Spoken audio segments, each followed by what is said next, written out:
you talk about your morning, Anthony? I know you had an encounter with a local at the first spot. Yeah.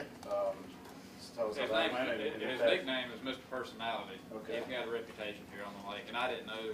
I don't fish enough out there. I didn't know that's who it was at the time. I kind of maybe had an idea, but there was a little boat on the spot that I wanted to start on, and I went ahead and pulled in there. I mean, I wasn't going to not fish there. I mean, it was just a little 16-foot boat, and fish started coming up. I mean, they were schooling all over the place, and between me and him, on the other side of me and him, and you could tell that he was agitated. I mean, right off the bat, and so he started cussing at me a little bit when I first got there. And he wasn't mad that I was there, but he was upset that I brought the flotilla with me, and now everybody saw where his hole was. That's what it was all about. He said, I can't believe you brought all these boats, now they're going to see where I'm fishing. And I said, well, I'm fishing this tournament. I don't know what you expect me to do. And he said, well, you need to go out and get a real job. That's what he told me. So I kind of just took my hand off and rubbed my head a little bit because I didn't know what to say to that.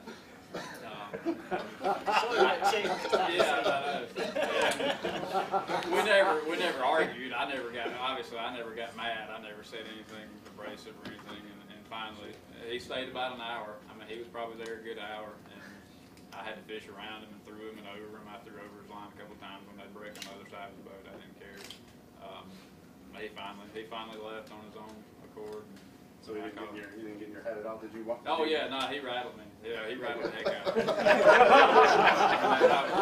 I was throwing up this morning. I mean, every time those fish would come up on the other side of him and I couldn't throw at him, or he'd throw at one that I was trying to throw at, and it just, yeah. I mean, I was basket case this morning because of him. You're 500K. How do you like them apples? Yeah, right. Now that's the second time on this lake that somebody said that to me. I was fishing the team tournament years ago, and I was fishing for a bedding fish by the dock, and this lady come down there throwing at me, like just casting right at me. I was like, ma'am, I said, what's the problem? She said, well, I don't want you fishing in front of my dock. I was like, well, this is what I do for a living. And then she told me, well, you should have gone to school and got an education and done something with your life. And this is after I'd already graduated from college and I was doing this profession.